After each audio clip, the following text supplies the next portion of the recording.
तो चलो अच्छी बात है, यूनाइटेड को कम से कम याद तो आया कि ट्रांसफर विंडो ओपन हो चुकी है, साइनिंग्स करनी है। मैनेजर वहां गला फाड़ फाड़ के बोल रहा है कि भाई फॉरवर्ड चाहिए, फॉरवर्ड चाहिए, फॉरवर्ड चाहिए। और इतने दिन की जद्दोजहद के बाद एक साइनिंग होती दिख रही है फॉरवर्ड लाइन में, और वो कोई और नहीं, बर्नली के स्ट्राइकर जो कि अभी ऑन लोन बेशिकतास पे हैं, जिन्होंने अर्जेंटीना के अगेंस्ट वर्ल्ड कप में वो फ्री किक स्कोर की थी जिसकी वजह से मैच एक्स्ट्रा टाइम में गया था और फिर अल्टीमेटली जाकर हमने पेनल्टी शूटआउट देखा था। वाउट वेगोस 6 फुटिया, 6 फुट 6 इंच के ये स्ट्राइकर है भाई। बर्नली के साथ जब ये लास्ट सीजन आए थे हमारे अगेंस्ट खेलने, तब इन्होंने मैग्वायर और मैकटोमने को और डेहेया को धूल चटाई थी। एंड बहुत ही एक आप कह सकते हो out and out target man की तरह ये बंदा ऑपरेट करता है।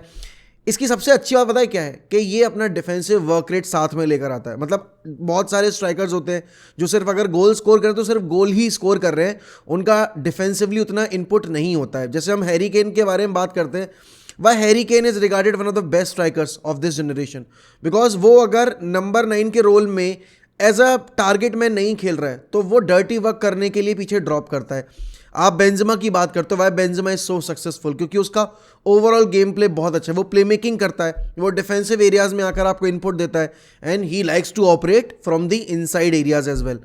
वॉट वेगोस is out and out centre forward, वो टारगेट मैन रहेगा आपका अगर आप बॉक्स के अंदर टारगेट कर रहे हो। और ऐसे प्लेयर्स पता है कब काम आते हैं, जब आपकी टीम में होती है हड़बड़ाहट। अब आप मैच टाइम देख रहे हो, 80 मिनट हो चुका है और आपके पास क्रॉस डालने के अलावा कोई और ऑप्शन नहीं बचा है, लेकिन हमारी टीम में आखिरकार कोई ऐसा प्लेयर है, कोई ऐसा नंबर 9 है, कोई ऐसा नंबर 10 है, या फिर कोई ऐसा विंगर है जो कि उन क्रॉसेस को मैच मतलब मीट कर पाए और उनको कन्वर्ट कर पाए।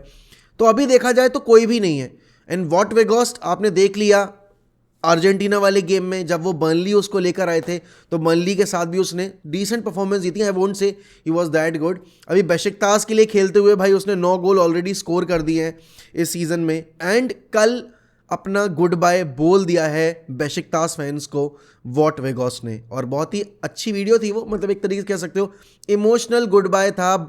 देखो एक इंसान की बॉडी लैंग्वेज आप देख कर ना अंदाज़ा लगा सकते हो what he is trying to convey. तो his message to Besiktas fans was कि I have to leave and I loved my time here, I will forever keep this club in mind. जब तक मैं नहीं वापस आता तब तक।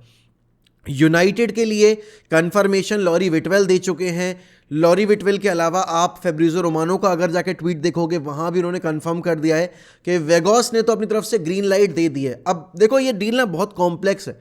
यहाँ पे आपको पता है कि बर्नली से ऑन लोन गया है बेशिकतास पे एक प्लेयर, अब प्लेयर की रजामंदी मिल चुकी है। रजामंदी अब बेशिकतास की चाहिए, क्या वो उसको जाने देने के लिए तैयार हैं, क्या वो उसका लोन स्पेल कट करने के लिए तैयार हैं। अभी हमने देखा हमारे लिए रिसेंटली डुब्राव्का आए थे, उनका लोन स्पेल कैंसिल करके न्यूकासल ने उनको वापस बुला लिया। अब यहाँ पर एक चीज़ ये समझने वाली ये है कि अगर बर्नली से हम लेकर आते हैं वेगोस को तो कहीं उसके कॉन्ट्रैक्ट में वो कंपल्जन ना डाल दें कि आपको प्लेयर परचेज करना ही पड़ेगा। There should be an option कि बस लोन डील है और उसके बाद फिर आप अपने रास्ते हम अपने रास्ते। अब क्योंकि बहुत बारी ऐसा होता है कि with an obligation to buy की डील ऑफर करते हैं जो सेलिंग क्लब होते हैं, और वो फिर हमारे लिए घाटे की सौदा हो सकती है। क्योंकि अगर वेगोस नहीं चला, लेट्स से, वैसे तो अभी तक आप टेनहैग की एक एक साइनिंग को अगर उठाकर देखोगे एक एक साइनिंग उसकी हिट रही है। चाहे आप मलासा की बात करो, चाहे एंटनी की बात करो, चाहे कैसेमीरो की बात करो, एरिक्सन की बात करो या लिसांद्रो मार्टिनेज की बात करो। एंड मैं सही बताऊं बहुत सारे लोग इस डील पर अभी ऐसा ओपिनियन देंगे कि भाई यार हम इन प्लेयर्स के पीछे क्यों जा रहे हैं।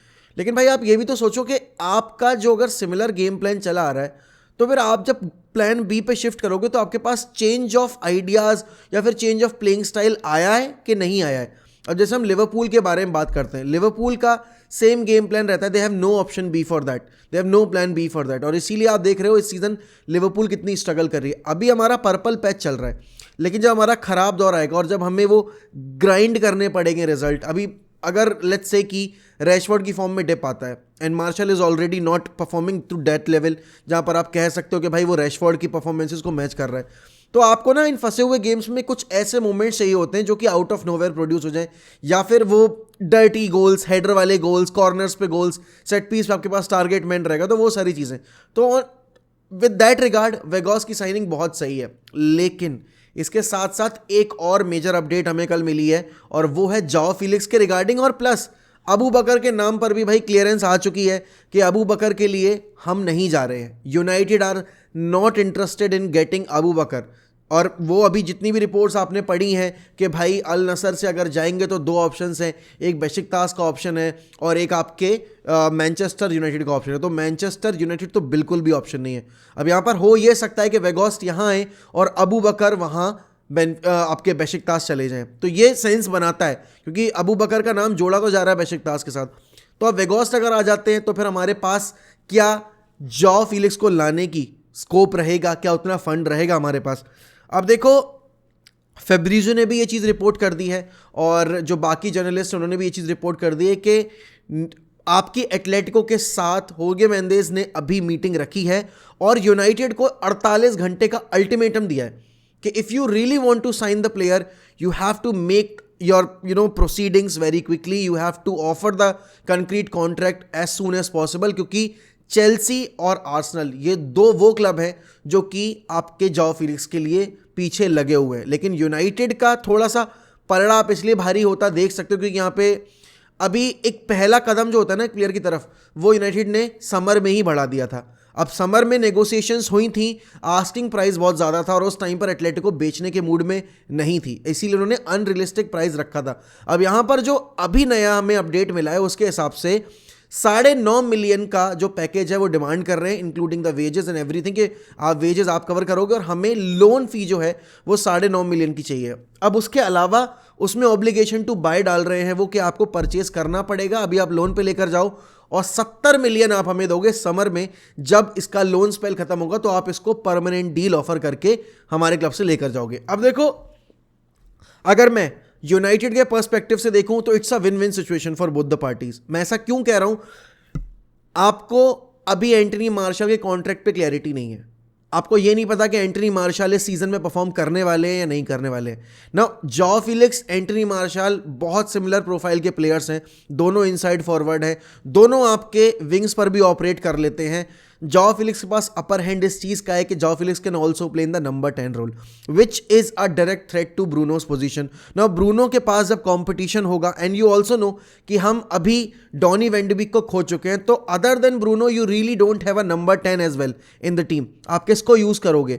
तो यहाँ पर आपके लिए बहुत ज़रूरी हो जाता है कि जॉ फिलिक्स के आने से आपकी जो टीम में स्टेबिलिटी है और जो मल्टीपल ऑप्शंस ओपन हो जाएंगे आपके लिए अलग अलग पोजीशन पे यूज करने के, वो आपको एक अपर हैंड देगा जब आप टॉप 4 की रेस में compete कर रहे हो।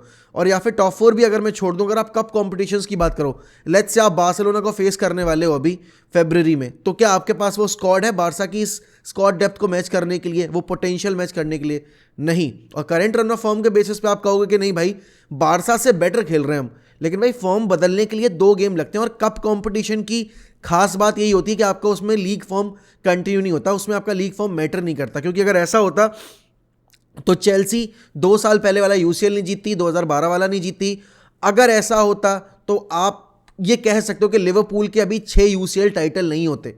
और उसके पीछे मेन वजह यह है कि लिवरपूल अपने स्ट्रगलिंग डेज में भी यूरोप के कप कॉम्पिटिशन्स में अच्छा कर ही रही थी। नो, यूनाइटेड के लिए भी वर्ल्ड क्लास प्लेयर साइन करना इसीलिए ही ज़रूरी है क्योंकि उनको अपनी अगर टीम बिल्ड करनी है तो उनको अच्छे प्लेयर और प्रोजेक्ट में फिट होने वाले प्लेयर्स चाहिए। क्योंकि कल बहुत ही अच्छी चीज़ बोली एरिक टेन हैग ने कि यार देखो हमने ना इतना पैसा बर्बाद किया इतने बड़े बड़े प्लेयर्स के ऊपर जो प्रोजेक्ट के रिगार्डिंग साइन नहीं किए गए थे।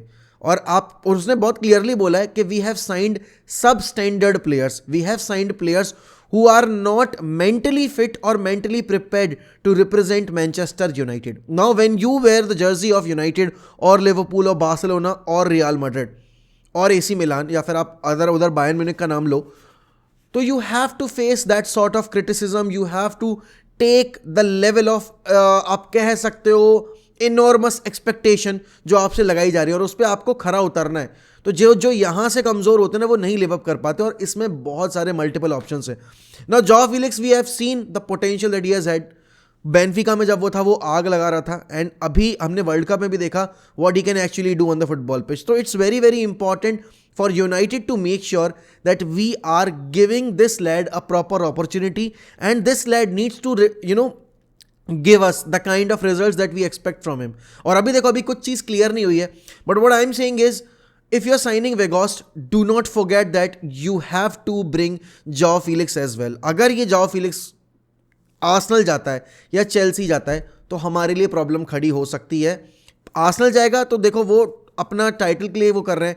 चेल्सी जाएगा तो चेल्सी का भी लेटेस्ट रिपोर्ट आया है कि वो मार्कस थोरम को लेकर आना चाह रहे हैं. अब हमें पता है कि मार्कस थोरम से हम लिंक्ड हैं, हम भी पॉसिबिलिटी एक्सप्लोर कर रहे हैं, लेकिन अभी हम नहीं जाना चाह रहे हैं उसके लिए, और इसीलिए हम वेगॉस की साइनिंग पे ज़्यादा फोकस कर रहे हैं. But at the same time Chelsea की काफ़ी मतलब वो कह सकते हो यार होपलेस सी सिचुएशन है. 8-9 प्लेयर इंजर्ड हो चुके हैं, तो उनको अभी ना एक वो मोमेंट में है वो जहाँ पर उनको हाथ पैर मारने पड़ रहे हैं. एंड अगर मार्कस थोरम आते हैं तो डेफिनेटली उनकी अटैक में बहुत हेल्प होने वाली है. मेम्फिस डिपे का भी नाम जोड़ा जा रहा है हमारे साथ, but seriously I don't want Memphis Depay at United, क्योंकि डिपे के साथ प्रॉब्लम यही है that he is a lazy guy, and Ten Hag जैसा मैनेजर वो लेजीनेस एंटरटेन ही नहीं करता है. एंड इसीलिए अगर टेन हैग कुछ चाहिए है वो लेकर आएंगे. बट अगर वेगॉस्ट आ रहा है तो I don't see Memphis Depay's deal happening. और अभी भी मैं जॉ फिलिक्स की डील पे गिव अप करने को तैयार नहीं हूँ, because manager has come out in the media, has come out in the public, and time again he has said the same thing, that we need more players, we need a better squad, and for better squad you need to have quality players, and Joao Felix is definitely one of that player. लेकिन आपके हिसाब से आपको क्या लगता है कि वेगॉस की साइनिंग करना सही है या नहीं है? देखो मेरे लिए मैनेजर के डिसीजन पे उंगली खड़ी करना बिल्कुल भी अभी पॉसिबल नहीं, क्योंकि उसका एक लिया गया डिसीजन बहुत फ्रूटफुल रहा है हमारे लिए. And on what basis can I actually raise a question mark over his selection या फिर उसकी जो ट्रांसफर पॉलिसीज हैं उसके ऊपर. तो I am completely behind my manager, I am going to back my manager through thick and thin, and I expect the same from you guys. But do let me know in comments what are your thoughts on the Joao Felix situation and on Weghorst deal, और आपके हिसाब से क्या हमें Memphis डिपे के लिए push करना चाहिए या फिर नहीं. Also, if you are new to this channel, make sure you subscribe to 1MUFC. We are very close to 50k. Let's help us in reaching that target. And don't forget to like this video because it sends the video into auto promotion mode. Bye bye. Take care. मिलते हैं शाम में.